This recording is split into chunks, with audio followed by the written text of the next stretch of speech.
Well, you did your 4 years. You get out in Four and a half, 1995. yeah, 4.5. In total, you did 10 years in prison, correct. which was a quarter of your life at that point. Once you get out in 1995, you're completely done with the drug business? Oh, I was done with the drug business in '87. That's why I Uh-huh. moved away from it. This is one of the things I tell people. You want to change your life? Change your environment. First thing you got to do. Because if you go back to where you lived and where all your friends are, it's easy to pull you back. It's like people think that recidivism rate is so high because people don't change in prison. That's bullshit.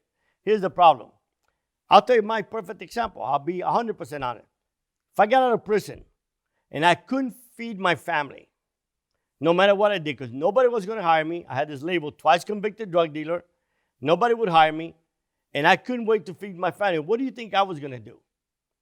I was going to go back to Miami and do what I know how to do, deal drugs. And that's what happened. People change in prison. They want to start a new life. They don't want to go through that life. But society doesn't give them a chance. Why? Because massive incarceration is nothing but inventory, right? Their bodies. So I thank God that I decided to study. So I became a fanatic. So I graduated 4.0. And then when I got accepted to do a PhD, when I graduated, I was one of 5 Hispanics in the whole country. So I was recruited by every university to teach with a great salary. I have been teaching already at Wheaton College, which I'm still adjunct professor. But my father died.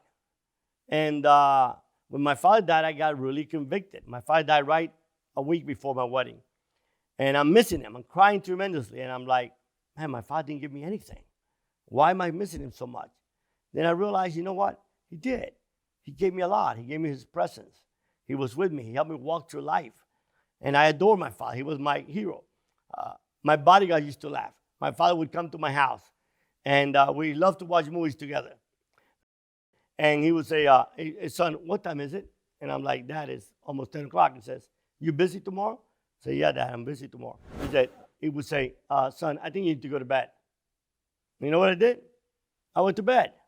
And my bodyguard said, man, presidents bow down before you, and your father's sending you to bed like a little kid?